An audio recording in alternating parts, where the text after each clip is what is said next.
अस्सलाम वालेकुम, मुझे कहते हैं डॉक्टर सनिया। आज का टॉपिक जो मैं आप लोगों के लिए लाई हूँ वो है adolescence and their health problems. नो उम्री और उसके साथ जुड़े हुए जितने भी सेहत के मसाइल हैं वो आज मैं आपको बताऊंगी। नो उम्री की उम्र किसे कहते हैं? 9 साल से लेकर 19 साल तक का जो टाइम पीरियड होता है उसको हम नो उम्री में लेते हैं। नो उम्री मतलब प्यूबर्टी की एज, जिसमें बच्चे जवान होते हैं, जिसमें बच्चों का वे ऑफ थिंकिंग चेंज होता है, जिसमें बच्चों का ना सिर्फ सोच चेंज होती है बल्कि उनका लाइफस्टाइल भी बदल जाता है। तो इसमें आप बच्चों को बहुत सारे सेहत के मसाइल फेस करने पड़ते हैं। हमें ये उम्र जो है नो उम्री वाली, ये थोड़ी सी मुख्तलिफ होती है। इस एज में जो है ना बच्चों को हर तरह के लिहाज से हमें देखना पड़ता है। ये एक बहुत बड़ा टॉपिक है, इसलिए मैं इसकी डिटेल में नहीं जाऊंगी, सिर्फ दो ही पहलू इश्यूज़ को लेकर चलूंगी। एक इस एडोलेसेंस के साथ जो हेल्थ प्रॉब्लम्स हैं उसको कैसे बचाया जा सके, प्लस पेरेंट्स को किन किन पॉइंट्स पे काम करके अपने बच्चों को जो है ना वो अच्छाई की तरफ ले जाने का काम करना चाहिए। मैंने आपको पहले बताया इस एज में बच्चे की कंपनी बड़ी मैटर करती है, इस एज में बच्चों की पॉजिटिव वाइब्स बड़ी मैटर करती हैं, नेगेटिव वाइब्स बड़ी मैटर करती हैं, पेरेंट्स का बच्चों के साथ अट्रैक्शन बड़ा मैटर करता है। तो इन चीज़ों पे ख़ास आपने तवज्जो देनी है।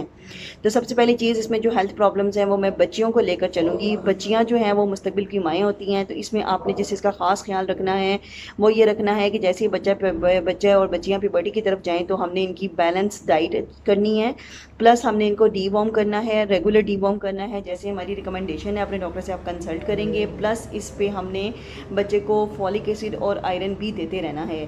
फॉलिक एसिड की जो रिकमेंडेशन है वो इस एज की बच्चों के लिए ये है कि वो साल में 3 माह के लिए एक गोली रोज़ाना फॉलिक एसिड लाजमी लें। इसके साथ आपने बच्चों को बैलेंस डाइट देनी है। मतवाज़न ग़िज़ा में आपने इंश्योर करना है कि आपके बच्चे को रोज़ाना जो है ना वो रोटी या चावल दिन में 2 से 3 मरतबा लाजमी मिले, एक अंडा रोज़ाना मिले, एक खजूर रोज़ाना मिले, एक फ्रूट रोज़ाना मिले। कोई भी मौसमी फल जो आपके घर में अवेलेबल हो आप बच्चे को लाजमी दें।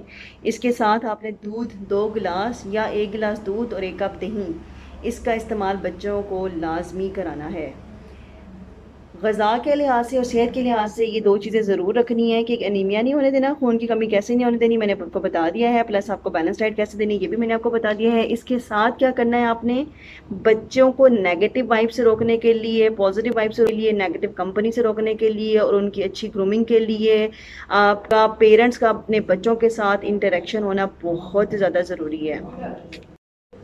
घर वालों को चाहिए, खुसूसन माँ को और बाप दोनों को, कि वो अपने बच्चे और बच्चियों के साथ टाइम स्पेंड करें, फ्रेंडशिप करें, हर मामले में उनकी राय लें, प्लस उनके जो भी कॉलेज के और स्कूल के इश्यूज़ हैं वो उनसे सुनें और उसकी कंपनी के बारे में जानें।